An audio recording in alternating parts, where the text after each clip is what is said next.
thank you so much for being here. I'm so excited for this panel. So now we're going to explore energy transition, and we're going to talk about the path to reach this goal. And we're going to talk about what's working, what's not, and what we can do to switch from ambition to execution. I'm so excited to share the stage with such brilliant experts who know everything about energy, so I'm so excited.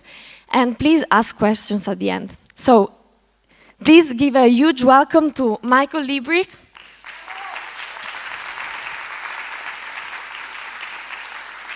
Then Rodolfo Bigolin. Buongiorno. Luca Miggiano. E Alessandro Sessa. Okay, thank you. I'm so excited. So I'd like to start our conversation by asking you a question that is about the future, because our name is Future Proof Society, so I cannot not do it. So the question is about what's your big idea that maybe you're also afraid to share because it's too crazy or ambitious, but you think it's what we need in the future. So do you want to break the ice, Michael? Yes, certainly. Thank you very much. It's really tremendous to be here, I've got to say that.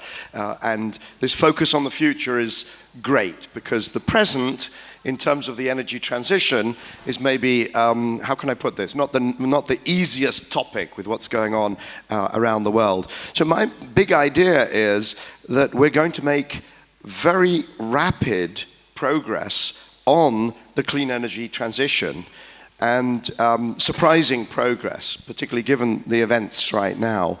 And we'll do it by focusing, frankly, on what's right in front of us, and not worrying too much about all these things like net zero 2050, no 2075, no 2060. You know, we'll focus on what happens between now and, I don't know, 2035, 2040, and things will go very fast.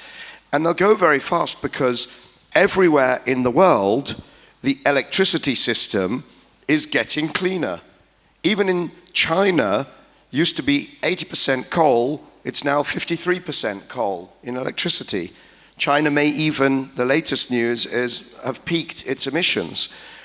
In the US, last time President Trump said he was going to have a war on, he's going to stop the war on coal. Well, more coal fell off the system under President Trump than under President Obama because of the economics.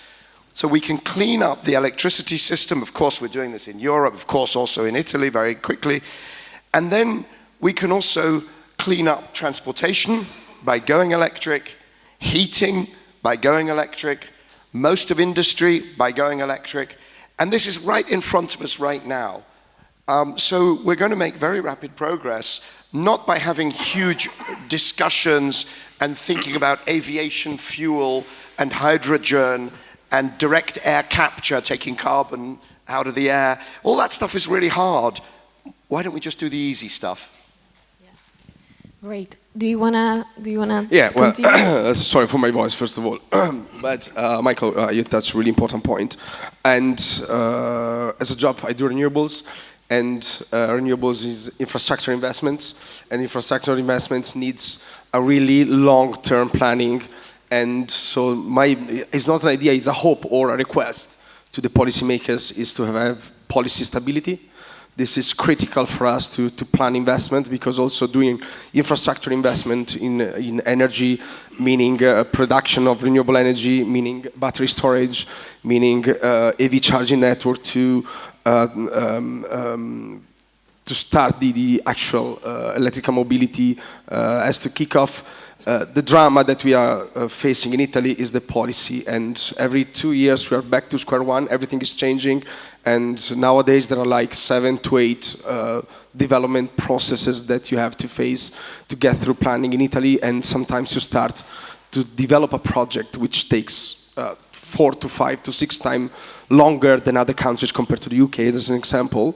So we already have a very strong disadvantage on that. And part of that, we have no idea what's going to happen in 24 months from now. We might really have to restart or reshape the plant. That happens over the last, I'm doing this since 2008, so it's 17 years. And every 2 to 3 years, there is reshape of the policies, and that's really schizophrenic. And we need to convince institutional investors to put quite capital-intensive investment programs in Italy. That's the key issue, and we need that. Thank you, Rodolfo. Luca, what do you think? Yeah, so I loved the panel before, and I give an answer which is similar to the one given by Matteo Ward. Is sustainable development is a kind of boring word, but I think it's still the word that is the major challenge of our time. It's like the game we have to play, and there are things that are working very well, like the things we are going to talk in this panel, the energy transition. Here, basically, you have some of the players who are doing this game very, very fast and very, very well, and it's like a slope now and going the right direction. Since 2015, when there was this agenda, this crazy idea of doing the agenda on sustainable development, which now would be impossible, no? Now it's really with Trump and everything would be impossible. There's been a lot of major changes in how we calculate, the consumption of resources and the consumption of our planet. And there's this concept which is wonderful, it's called planetary boundaries. So maybe some of you are familiar with that, but it's like the key concept of our time. And my crazy idea is that we would change the economy to fit into these planetary boundaries. And what are these planetary boundaries? One of them is climate change. One is biodiversity. One is land use, water use, like it was said before. And the energy transition is that piece of going back to these planetary boundaries, which is happening very fast. Of course, on climate and climate change, now we are going bad, but we are doing the right things. It's a matter of acceleration now. How fast we are going to do it, but that's my crazy idea. Thank you. Last but not least, please, Alessandro. Yeah, thank you. My idea is not very far from the ones shared from the previous speakers. The message that I wanted to convey is the fact that energy transition should not be an ideology. It's something, so we need to work on education for the public on the fact that it also makes commercial sense. And sustainability and clean energies provide benefits for overall communities. So it should not be a topic that is subject to changing policies because it is happening. Policies can define the timing for this change, but we already have the tools and in small steps we can make it happen. And it should go beyond any political discussion because it can create benefit for everyone. Thank you. Michael, I'd like to go back to the concept you mentioned earlier about do things that are easy and not set 2050 standards and goals that are very difficult to achieve. So why do you think this easy way of thinking hasn't happened yet? Like, what's the obstacle to change? Is there a problem of policy, of technology, or what do you think? So you caught me on the word that I used when I said easy, and Rodolfo already said basically what he wanted to say. He was very polite. Was it's not easy. What Rodolfo does is not easy. It's very complicated. It's very complicated. When I said easy, what I meant is the stuff that makes kind of obvious economic sense in of itself, because as soon as you start to do something that requires people to pay more, or it requires more taxes to cover to close the delta, then that's what I call difficult. And it's difficult, when the economy is growing and everybody's happy, and then you can do those things. But if you really want to have a sustained policy environment for 10, 15, 20 years, which is what you need for these investments, then you have to do stuff that really makes economic sense, and also that puts the consumer at the heart, because you're not saying, okay, I'm going to ban this and stop you doing that, and so on. So really I meant economically viable rather than necessarily easy to deliver. But we have to accept that even though something is, I'll give you an example. At the moment, I'm spending a lot of time developing a business called Pragma Charge, which is charging, EV charging, but for big trucks. really big trucks, the 40-ton, the biggest trucks. And we are doing that cheaper than diesel with no subsidies today. That's what we're doing. And then you say, well, how can that be? If it was that easy, why doesn't everybody do it? Well, the answer is we're using a lot of software and a lot of relationship building to find only those bits you can do competitive with diesel with no subsidies today. So then it becomes easy. It's not easy, it's very hard what we're doing. But what we're doing is we're focusing on, in a sense, the food that's right on the table in front of us, those pieces of business where it makes sense. We're not trying to do long distance, very difficult, small loads. You know. So anyway, that's kind of what I meant by easy. But even then, we have to understand that there are losers as well as winners. It's very nice to say that clean energy is, it's going to solve climate, it's going to respect all of the planetary boundaries, and it's going to be cheaper, it's going to be, and it's wonderful. It's like kumbaya, why not do it? It should be easy. The answer is that it's pushing other people out of business, right? The fossil fuel providers, the millions of jobs, even in Europe, millions, that are associated with, let's say, internal combustion engines in cars. There are potential losers, so it becomes very politically contested. It becomes very potentially controversial. And when we say that clean energy is cheaper, it may be cheaper than energy plus planetary damage plus the other planetary boundary damage, plus things like you saw this power cut in Spain.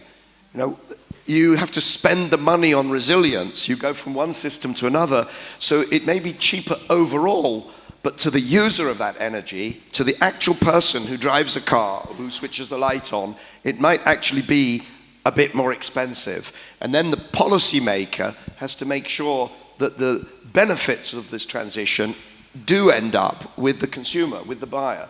So there's I think that's why it's so hard, that there's losers and really detailed work that needs to be done by policymakers, and frankly, their attention span is very short, and they are, in many cases, ignorant about science and ignorant about energy systems, and that's the reality. Thank you, Michael. If I can comment that, you touched a really important point, which is about why we have to do renewables, or let's say clean energy. Is not just because it's good for the planet, which is, of course, a very nice benefit, but it keeps the, talking about Italian, in anywhere in the world, the cheapest way to produce electrons now is solar. Full stop. There's no other, not even wind, hydro, nothing is cheaper than solar. So what is one of the most critical voice of cost when you produce, when you're a manufacturer, is energy. So the way to keep a country like Italy very, very competitive globally, this globalized economy that we live on, we need to do that, not just because it's good for the planet, but it's good for the industry. Is fundamentally important to transition from fossil fuels toward clean energy. And we were discussing yesterday with Michael about nuclear or any other like source of electricity to produce the so-called baseload. We have the battery storage guy here from NL. So of course we need to.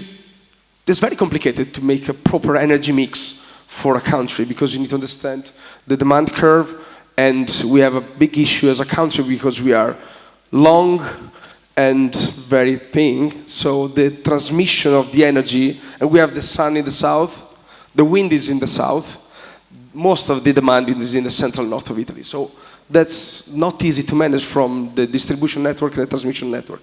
So I believe this is very critical to understand that renewables and EV charging, so electrification of the transportation, is not just because it's good for the planet, but is mandatory to keep the country competitiveness at the highest. Thank you. I was about to ask you, like, you have a company, a very successful company that invests in renewable across all Europe. And if you want to add anything about the challenges that you encountered in your path in investing and making the transition possible. Well, the first issue, what I mentioned before, is the policy. But talking about talking about real issue is the infrastructure, energy infrastructure, because we are lucky enough that we have one of the most advanced electricity grid at least in Europe, if not in the world. Enel and Terna being really great companies, but there is a little bit of lack of communication between the actual needs of the population and the industries and the policymakers and the transmission network and the distribution network. So there are a lot of pieces to be. There's a puzzle that is complicated to solve, but we have the instrument in Italy. We have a very strong infrastructure, and we see the grid issue because we have majority of our investment so far is renewable energy production. Now we have a company who is doing EV charging networks, so we try to build infrastructure for the electrical mobility. And now this year we started to develop data centers, because I believe 90% of people here use ChatGPT, AI, Instagram, whatever is digital. Because with your touch, you open Instagram or ChatGPT, somewhere in the world there are a huge building, is a huge refrigerator actually, is computing everything. And that's massively energy intensive plants. So we are looking now, we are developing a site which is 250 megawatt, which is, say, big.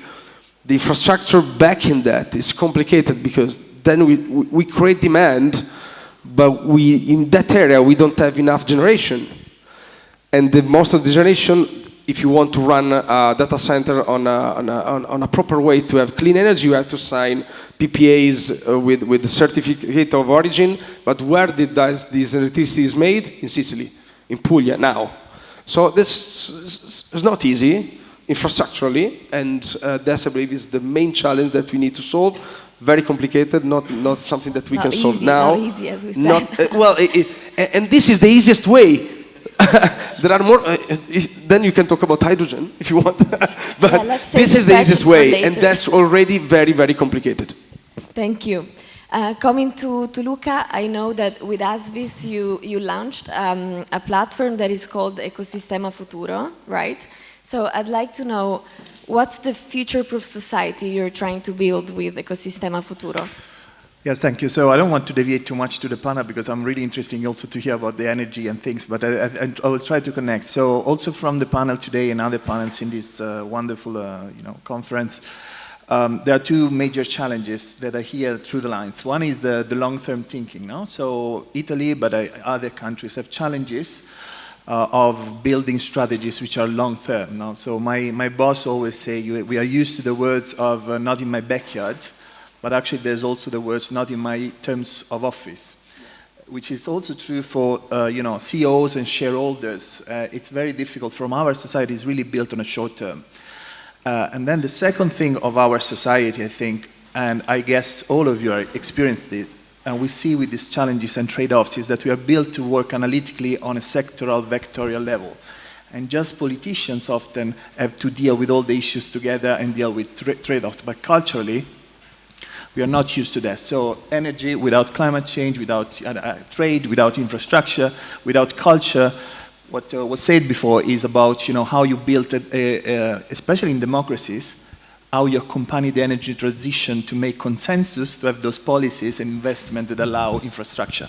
So these two big challenges linked to the challenge of sustainability were kind of the starting point for building this Ecosistema Futuro, which is ecosystem future, which we are challenged in translating perfectly in English, but it's very similar in terms of mission with kind of the future-proof society, in the sense of it's now about 35 entities, universities, private sector, trying to come together to think about the future, and in the coming years we will develop scenarios, research, we will work also with museums, we will work on future literacy, which is basically the set of skills that is in some countries are taught in schools to be more independent, autonomous, and kind of visioning, also in terms of imprint. So we are not normative in what will be the future-proof society, because there are many futures that are possible.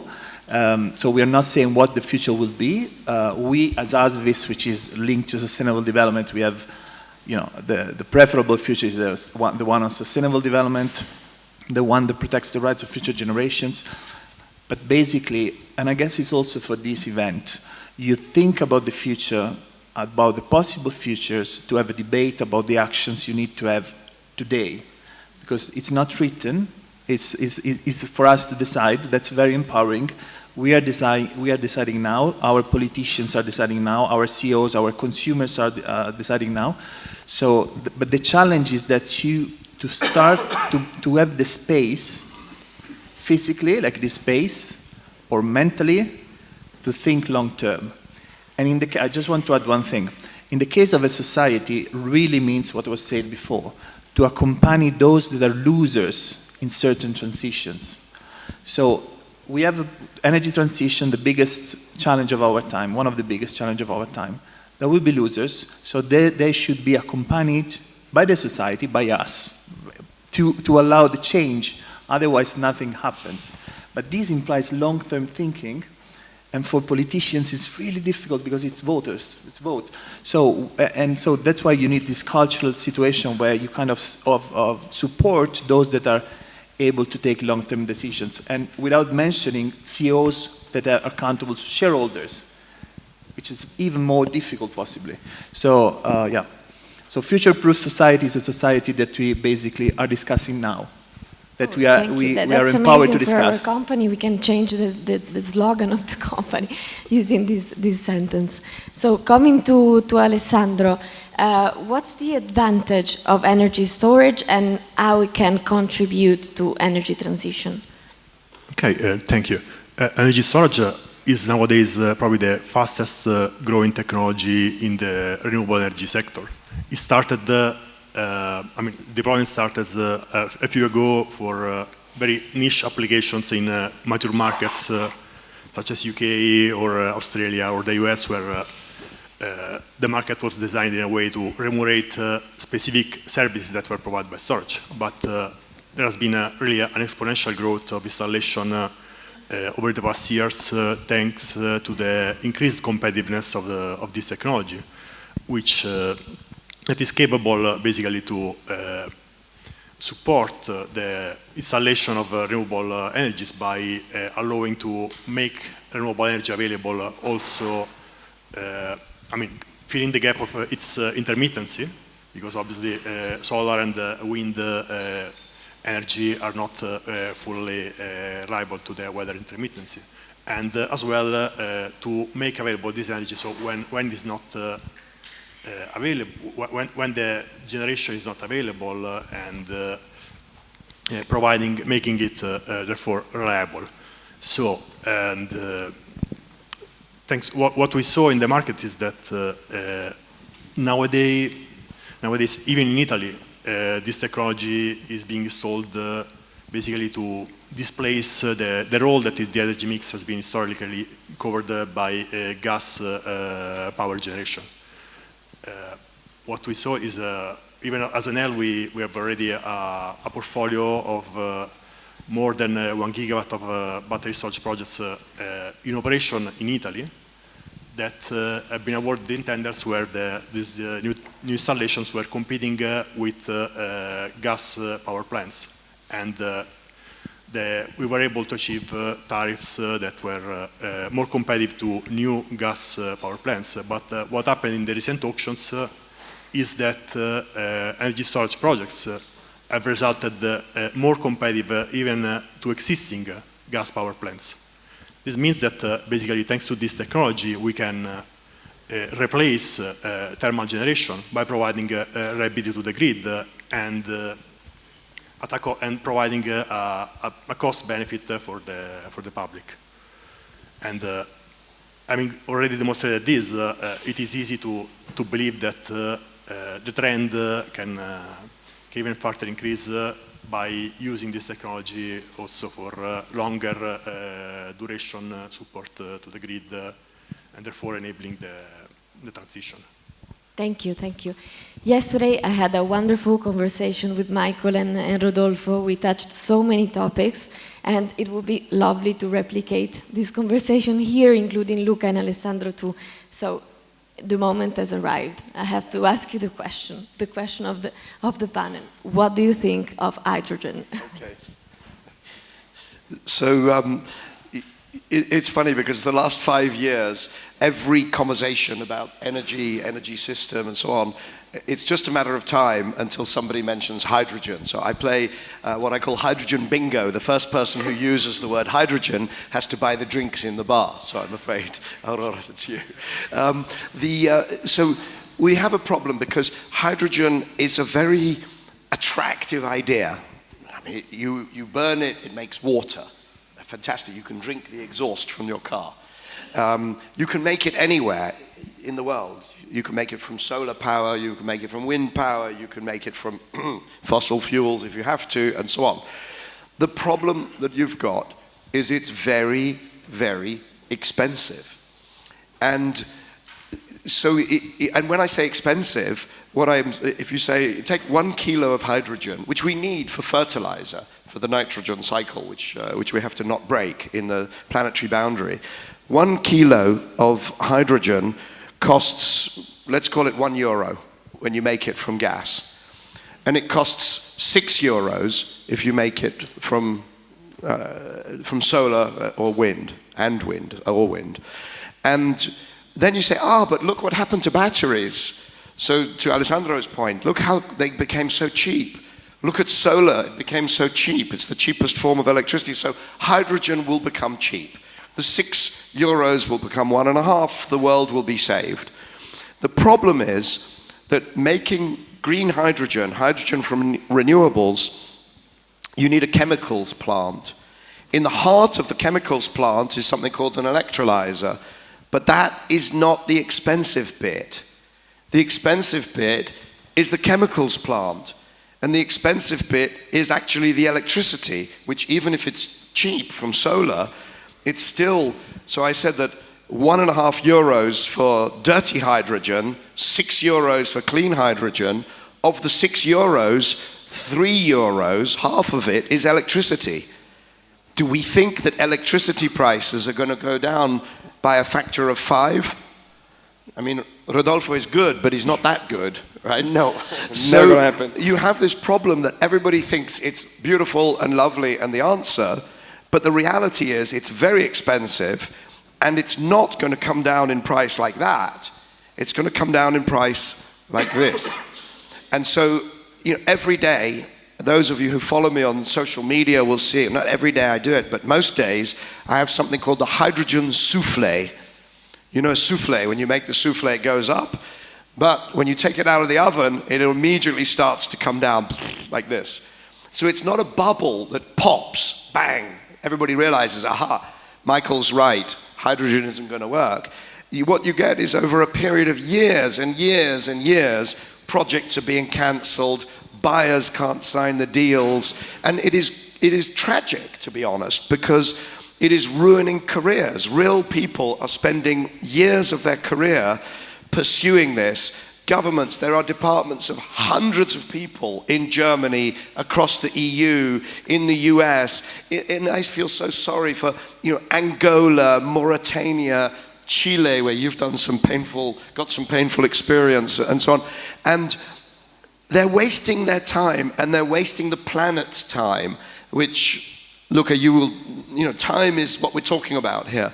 So that's the reality of the hydrogen economy. There is no hydrogen economy. It does not exist. 150 years after Jules Verne, 50 years after we started to put money into it in Japan, it's just, and I watch it, I commentate on it, and I'm just sad. Rodolfo? Do you agree? I fully agree with him. I believe, personally, we also, on LinkedIn, say we launched the Innovo Hydrogen, and we hired this super advisor, technical guy, to help us in doing so. And then when we start digging in and zooming in into what an hydrogen plant development construction means, a part of the economic factor, which is, I fully agree with you, is not viable. And it's not going to be viable anytime soon, I do believe, is extremely complicated, very complicated, and a lot of moving parts, a lot of chemical processes that can go wrong, can go good. And also, not to mention that the hydrogen is meant to replace gas. Okay, think about the gas infrastructure in Italy, we're not ready. So you have also to invest into the infrastructure to get this hydrogen go around, and we are just not even close to 5% of the Italian pipelines might be hydrogen ready, so it's nothing. It's not meaningful. Yeah, if I might, I mean, the numbers that I gave you, the €6, that's just production.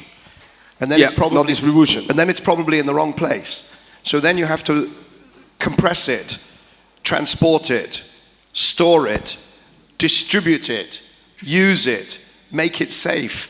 All of these things cost money. This is a very explosive, very difficult to handle chemical. Yeah, ammonia. And so that by the time you get to the use case, like I say, I'm doing electric charging for trucks, and you can say, well, why don't we do a hydrogen truck? Well, the answer is it's completely unaffordable, and it will remain completely unaffordable. Rodolfo, you said anytime soon it won't be competitive. It just, what is soon? 2100 maybe. I was polite. Yeah, and the numbers are gargantuan. I've never seen anything in my career where there is such a difference between what the policy says we should do and what is economically viable. When I said do the easy stuff, I meant economically viable. There's 100 million tons of hydrogen used globally, 8 million tons per year in Europe, probably somewhere around 1 million tons in Italy. Let's take 1 million tons. Let's say Italian current hydrogen demand for petrochemicals, for fertilizer. 1 million tons is 1 billion kilos, right? We know that we've got a €4.5 problem per kilo, just on the production. Forget everything else, just production. You have €4.5 problem. We make the maths easy, let's call it 4. So 1 billion kilos with a €4 problem is 4 billion euros every single year that you have to find to close the gap, right? But if you want Rodolfo to build that project, you can't give him 1 year of support. You have to give him 15 years for project finance. So you have to give him, just to clean up Italy's hydrogen use today, no new uses, none of the clever stuff. No aviation fuel, nothing, just for the existing use. You have to give Rodolfo $60 billion, 60 billion euros. To break even. To break even. Now, I would hope that Italy will do that because he's a good guy, he's my new best friend. Maybe he'll give me some commission on the 60 billion euros. But we cannot, there's no, the European Hydrogen Bank has got 4 billion for all of Europe, for all of everything. It's so far from happening that I've never seen anything like it. And we need a reset, and we need to go to our governments, and we need to go. Actually, Italy has done something very smart. Last week, your government took 660 million euros and took it away from hydrogen and said we're going to use it to support biogas.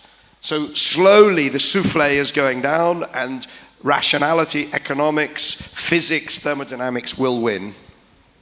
So you clearly said that hydrogen is not the solution. So I'm wondering, what's the solution? In which renewables we should invest? Solar. Solar. What And batteries. And batteries, yeah. Solar and batteries. What do you think, Luca? I agree. The challenge is finding the right structure in terms of public policies, public investment, environment for private sector to drive it. And especially in Italy, where we have made choices over the last 1 year, 2 years, we are not really following through even what the European Union was kind of suggesting it. So that's the direction, but then we have to go fast, we have to invest a lot of money. The European Union said 480 billions of euros every year, and then accompany the transition. So it's a lot about investment now and making the right choices even at the government level. Yeah. Well, can I comment this because in Italy we have an incredible talent in making simple things complicated or stupid. So just a quick comment. For the electrical mobility, so we have this PNRR funds, and they issue an auction to get for the owner of the infrastructure to get capital, free capital, to deploy, to construct the infrastructure. But the point is that the cars are too expensive. So they say, okay, understood. In other countries, they're giving incentives to the consumer, right? Because the capital to build infrastructure is there. We don't need any public support. So is Norway or the northern part of Italy, Germany, they're pushing a lot of incentives to reduce the cost to buy an electric car. And if you haven't never drove an electric car, is very, very comfortable. And I'm a car lover. The sport cars has to make noise and vibrate, but for the daily use, great to be electric. Okay, what Italy has done as a policy? Okay, let's do the same as the other country. Let's put the incentives to buy electric cars, but only if you have an ISE, which is the total revenue for income for the family, below 25,000 euros per year. And if your total income is 25,000 per year, the last of your problem is to buy an electric car. You have to buy a Panda from 2016. So it's just why. So this is when I say we need we need the policymakers to talk to us, because if they will talk to us, we'll say that's stupid, because these funds, by the way, we have to give it back to the European Union if you don't use it properly. Oh, sorry, if we don't, and it's never going to use it. So sorry, just to comment that. So that's when I mean policy is critical for the long term, because then you create the demand, and the investment for infrastructure will flow in without any euros invested by the Italian government. Thank you. One last question. So we are here in L'Aquila. Do you think one day we can make L'Aquila net zero? Oh, yeah, definitely, without question, definitely. And, you know, I'm not going to use the word easy, but absolutely, because we already heard solar and batteries. It's a bit more complicated than that, because, of course, you know, you have, first of all, you have times when there is, you know, maybe 3, 4, 5 days with very poor sun. Maybe it's, even here, I suspect, it rains, or you'll have bad weather, or you'll have potentially during winter, you might have a period of a few days with no wind when the solar power is not very strong. So we need batteries. The problem then, the only problem, frankly, in electricity is the longer outages. They call it in Germany, you might have seen this word, Dunkelflaute. It just means it's winter, so there's no sun in the north of Europe, and then the wind drops for 2 weeks. So these longer outages are the problem for the electricity system. That's why I think biogas is very interesting, because we need to figure out that longer duration problem. But the other thing we need is, a lot of our demand is heat and heating. And so there you need, a building like this is already heated with a heat pump. So it's hard, there's lots of little pieces, but I have absolutely no doubt that you can get to net zero for L'Aquila. Heavy industry, are you making cement? Are you making glass? These are the really difficult things. Yeah. And then when the Aquilans go on holiday and they fly somewhere, that's a difficult piece. But here, within the 70,000 people in the Comune, not a problem. Great. So I know we have so many questions from you guys, so I know Carolina has a question, so please go on. Okay. Thank you. And so, okay, I'm going to play devil's advocate. I work in renewables. I don't think the whole world can be powered by renewables, but I was put on a panel yesterday surrounded by nuclear advocates. Mm-hmm. And I think the consensus was that we need a clear energy mix. What do you think about nuclear, and what do you think about the mix in general? Shall I? We talk about Everybody's that. you're looking at me. I mean, Rodolfo, Yeah, if you no, want no, to. Well, I'm of course happy to answer the question. Yeah, well, I do believe that, again, we have quite a long history in R&D in nuclear energy in Italy, with having, now there is the new joint venture between Ansaldo, Leonardo, and Enel, of course. And I'm absolutely pro-nuclear for a portion of the energy mix. My big concern is that we have an amazing talent in, again, I don't want to say a bad word, but fuck it up. And think about the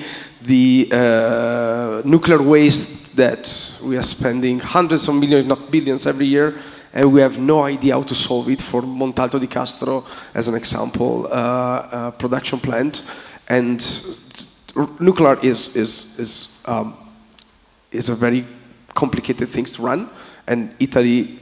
That's my only issue is what we can screw it up, but it's mandatory from my point of view. You want to add anything? Yeah, just to say, of course, there's also political answer because there have been referendum and so on.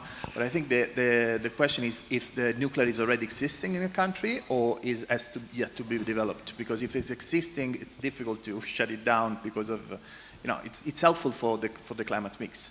But if you have to build it, you need years to get to a point where. And so the question politically, but in this sense more technically, economically, would be if I have this amount of money investment, where should I put my money to have some kind of return in terms of environment, but also financially, immediately? Where's the productive sector going? Where's the market going? So I think these are the questions that are, in my view, important. But then the question globally, it's a bit different, where there are already, existing plants working. Alessandro, Okay. please. I'm actually myself a nuclear and energy engineer, and I started working my career at Enel started in the nuclear sector.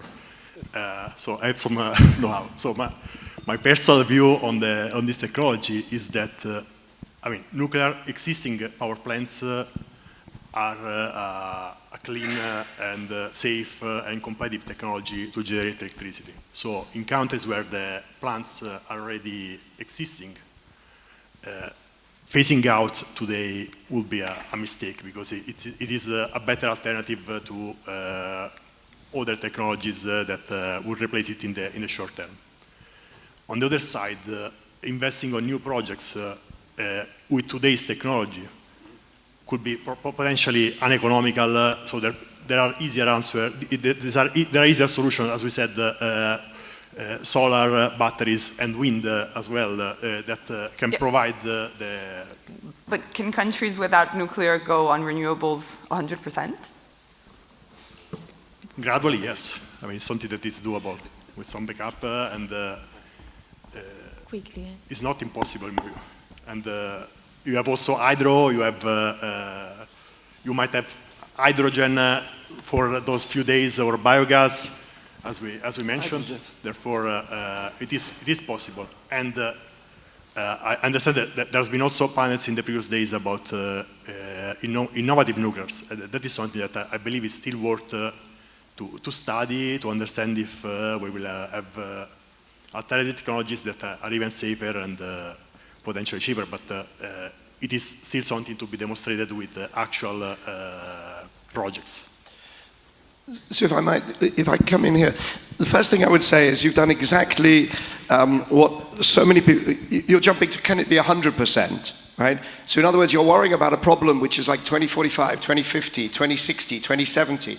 And my first thing is, who cares, right? Because if they can get to 85% or 90% in my career, in your career, I think we've done pretty well. And so I also have a nuclear engineering background. There are no fundamental problems. All this stuff about long duration storage of nuclear waste here I'm talking about, and the safety issues, they can all be, they're all manageable. You can never get the risk to zero, but you can get it to manageable. The problem is, two problems, three or four problems. One is, it's expensive. Right? And one of the other things that I see going on is people have convinced themselves that small modular reactors will be cheap. There's no evidence for this, right? None. These reactors do not exist. They have not been certified. They have not been built. They are small, which means they will start with a higher cost than big nuclear, right? And then the hope is they'll come down the learning curve, like solar and like batteries, and they might end up cheap if we build enough of them. But the second problem is, how many is enough? How many is enough? And this is not an argument for 100% wind and solar, right? I'm not making that argument. Shutting down existing nuclear prematurely is a crime against the climate. It's a crime against anybody who's got asthma or respiratory disease. But building new, let's be realistic. Wind and solar today provide 17% of all electricity globally. 17%. So let's do small modular reactors, and let's match wind and solar with small modular reactors. How many do you think we need to get to 17% of global electricity? Well, the answer is, depending on how small is small, it could be 6,000 small modular reactors, 6,000. To provide the electricity for Italy from small modular reactors, you're going to be building 250 of them. Aquila will get one, just for this commune, right? Is that realistic? No, of course not. It's absurd. And yet that's what is being promoted by the nuclear industry. In China, where they're trying to do nuclear as fast as possible, it's growing like this, and wind and solar are growing like this. So we have to be realistic. I love the technology. Spend some money, go for it, knock yourself out, or knock your fellow panelists from yesterday out trying to do it. But let's be realistic. If we get 6,000 small modular reactors we need, if we get 5 by 2030, we will be doing well. 5 when we need 6,000 just to catch up with where wind and solar are today. And by the time we do, wind and solar will have tripled. So that's the reality. That's just cold, hard reality. Thank you. I know you have questions, but I think we have to finish here. But yeah, thank you so much. Thank you. That's it.